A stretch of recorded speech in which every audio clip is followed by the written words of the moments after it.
We're coming up on 1 year in this pandemic.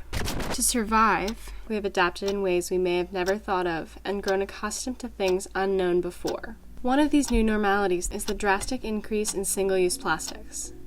Some of these plastics are more important than others, but other uses are just unnecessary. We know that COVID's leading transmission is not on surfaces, yet reusables in stores are still denied on the daily. Why?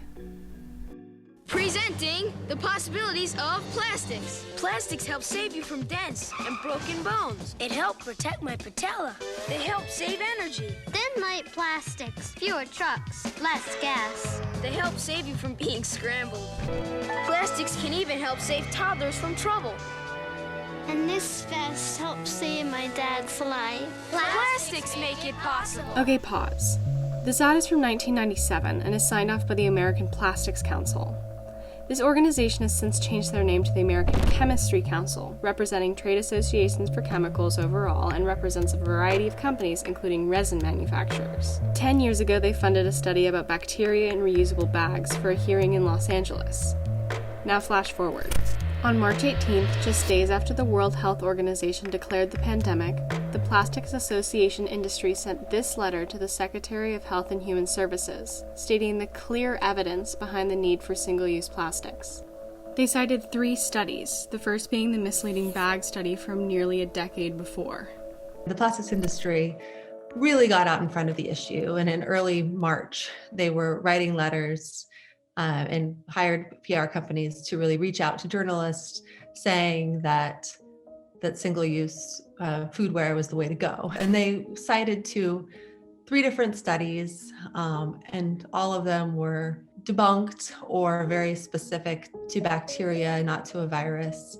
And those studies really just found that, with reusable bags, you should wash your reusable bags on a regular basis, just like you would anything else. When LA County was going forward with the plastic bag law there, the plastics industry came to those hearings with a study that they had funded, that the American Chemistry Council had funded at the University of Arizona. They had paid for a study looking at bacteria in reusable bags, saying reusable bags could kill you and the reusable bags are full of bacteria. But it was based on a study that they'd funded. And that study just said, you need to wash your reusable bags just like you would anything else. The truth was that people did not know how the virus was spread at the beginning of the pandemic. The more we learned about COVID, the more informed decisions could be made about safe re-entry into the world. Back in June, 125 health experts came together to declare the use of reusable foodware to be safe when using basic hygiene. But the damage had already been done. In the beginning, we didn't understand transmission, right? We didn't know whether you could get it from touching things. So around plastics, from a health perspective, the idea of use once, throw away from a health perspective made sense. Now that we understand transmission, it's going to be slow, similarly to post-AIDS, when we actually had the science, for us to go back, because a lot of people have not tracked the science, so they're still in that place. The industry really used that opportunity to jump into fear-mongering and to use the already uncertainty that people were feeling to give them some sort of false solution. And that really had an impact. Let's think back to that ad.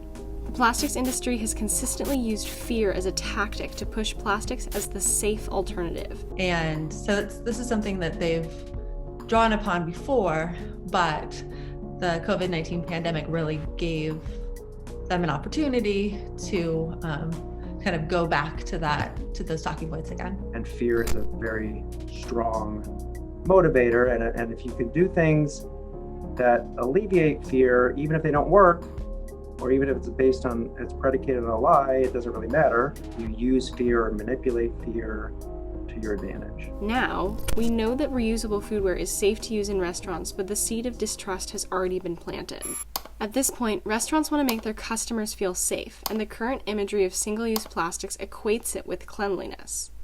It needs to be known that single-use plastics are no safer than cleaned reusable foodware, and the narrative must be shifted to dissolve that connotation.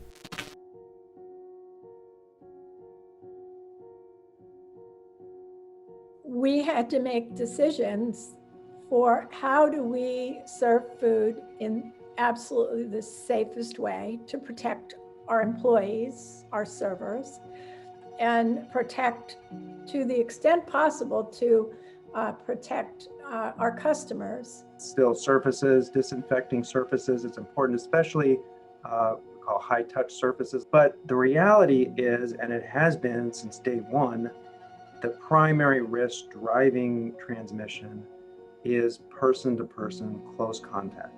That is by far the primary mode of transmission. The businesses won't do a whole lot unless they feel like the public's going to be receptive to it.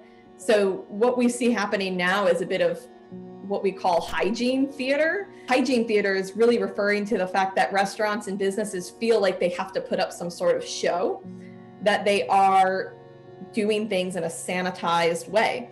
And unfortunately, disposables have been somehow grouped into that sanitized procedure. It's understandable that, hey, I want you to come into my restaurant, or I want you to sit outside on my deck area because I want you to feel safe, and here are all the steps that I'm taking. On the one hand, I can certainly appreciate the idea of trying to alleviate fear. That being said, a lot of times people they do things that there's not really good justification for doing them, but as you said, it's more theatrical, and that, okay, I'm gonna at least go through the motions so that you can see that I take this seriously.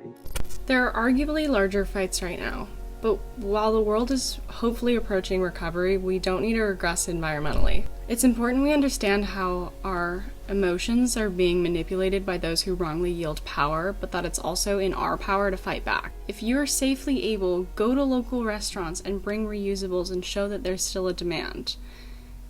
If people are willing to listen, tell them how single-use plastics aren't necessarily safer. Your voice might have more power than you think.